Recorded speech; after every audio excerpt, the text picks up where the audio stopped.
Alhamdulillah wassalatu wassalamu ala Rasulillah amma ba'du. Ibu pengawas yang sama kita hormati hadir bersama dengan kita, Ibu Dr. Anda Haja Masita Sitorus EPD, bajunya ungu Ibu sebelah situ. Kemudian Ibu KTU, Ibu Wakil Kepala Madrasah, Bapak Ibu Wakil Kepala Madrasah, Wali kelas 7C, BK kelas 7C, berdiri. Udah kenal orang Ibu? Baik nggak Ibu nih? Baik nggak? Kami mau akrab kompak lah Ibu-ibu ya. Tandai kenali. Kemarin sudah ketemu sekali, ini ketemu 2 kali. Kita akan terus jumpa supaya semakin akrab. Bapak Ibu Dewan Guru yang kami hormati, bapak-bapak orang tua siswa dan ibu-ibu, saya senang hari ini walaupun orang tuanya cuma 3 yang bapak-bapak, tapi ini mewakili. Karena yang hadir ini salah satunya namanya Imam Syafi'i. Jadi saya tadi duduk belum pernah bersalaman sama Imam Syafi'i. Hari ini saya duduk bersalaman sama Imam Syafi'i. Senang kita. Dan yang kami banggakan anak-anak kami seluruhnya kelas 7, 8, dan 9, wabil khusus yang hari ini panitia. Silahkan dinikmati makanannya anak kami sambil menu sehat. Tapi jangan ribut, bisa ya? Bapak Ibu saya sampaikan, pertama kita bersyukur kepada Allah, salam kepada baginda Rasul. Acara kita khatam Quran ini setiap bulan. Semua kelas itu mengaji dan setiap kelas harusnya khatam. Berarti kita 31 kelas, 31 khatam yang kita setor setiap bulan ke Tuhan.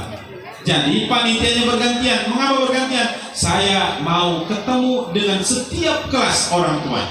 Harapannya apa? Tidak ada kejadian macam di Banten itu. Kalau sudah orang tua dan guru kompak, tidak ada kejadian macam di Banten itu. Tidak ada berulang kejadian yang seperti itu terjadi di madrasah kita. Kenapa? Ibu dan gurunya sudah kenal, bapak dan ibu sudah kenal, anak guru orang tua sudah kenal, kepala sekolah sudah kenal. Harapannya apa? Kalau ada hal-hal yang tidak baik sedikit, bisa saling memaafkan dan bisa saling memaklumi. Harapan kita apa? Kita fokus mengurusi anak-anak ini, adab, ilmu, agama sama-sama kita bangun, akidah terutama. Singkat saja Bapak Ibu, saya sampaikan. Anak-anak kami semua, tanggal 29 September 2025, takdir Allah masjid di salah satu pesantren runtuh dibuat Allah. Tapi di balik cerita musibah itu ada satu kisah yang luar biasa. Ada satu anak yang bernama Haikal Salendra. Ada 2 nama Haikal di situ. Haikal yang pertama meninggal, syahid. Haikal yang kedua, dia ditimpa runtuhan bangunan 3 hari baru dapat dan kakinya putus. Ada kisah menarik di balik itu anakku semua. Apa yang menarik?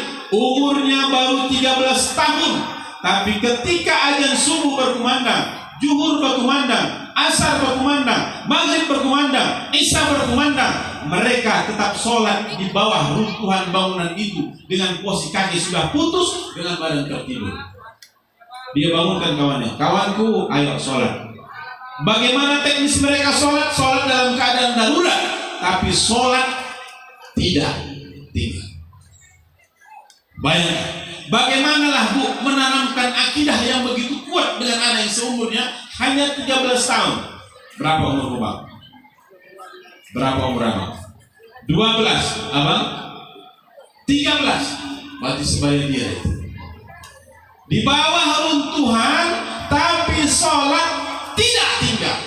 Maka jadi tamparan untuk kita orang tua yang hari ini anak kita tidak di bawah runtuhan. Di mana mereka hari ini ketika zuhur? Di mana mereka ketika asar? Di mana mereka ketika sholat fardu? Maka kami dari sekolah, Bu pengawas, kemarin link sholat akhirnya kita buat juga begini. Walaupun belum semua kelas, tapi kami minta emak-emak, ayah-ayah pantau anak bapak ibu sholat. Kami tidak tahu mereka sholat atau tidak, tapi kalau sudah mereka dekat dengan Tuhan, akan semakin mudah kita mengurusnya di madrasah. Biasanya anak yang rajin sholat akan semakin mudah untuk diajari. Yang kedua, kisah menariknya apa lagi? Dia ketika berada di dalam runtuhan itu haus,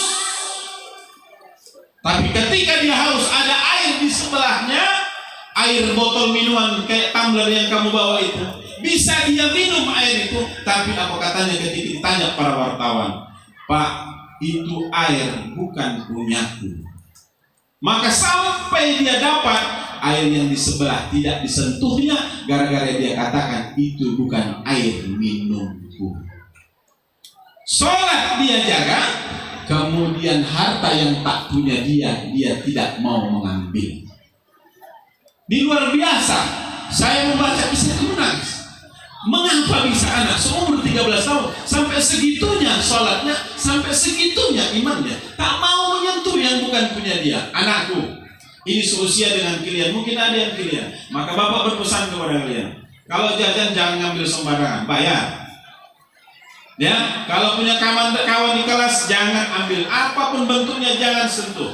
Kadang sepatu mau hilang, mana? Jadi jangan, kita tolong. Kita belajar dari runtuhan pesan moral yang cukup dalam. Baru kemudian Al-Quran. Bapak Ibu, hari ini kita bersama dengan Al-Quran.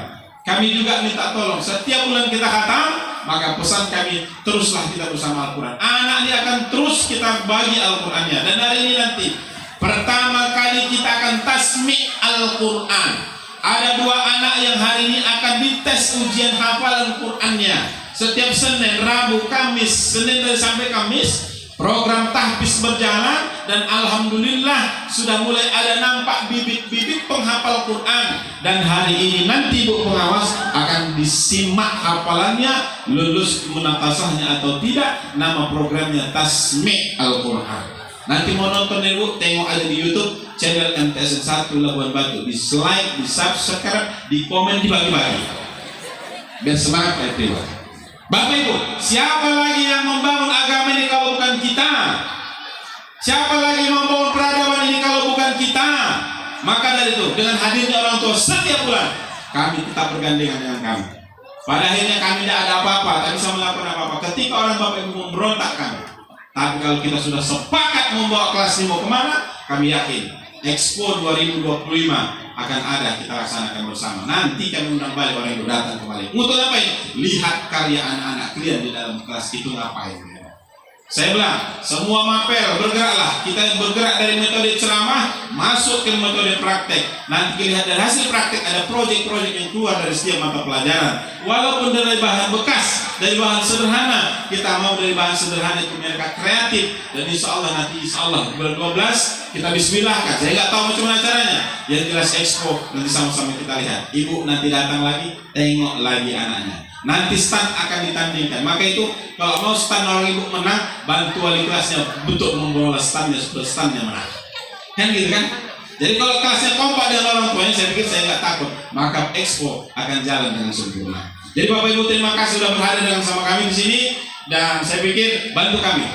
Kalau ada yang terbaik dari madrasah ini, ceritakan keluar, karena anak kita berada di dalam. Tapi kalau ada yang tak baik, ceritakan ke kepala madrasah, tak perlu diceritakan ke orang. Untuk bahan kami introspeksi dan mengkaji mana yang terbaik hari ini untuk kita perbaiki bersama.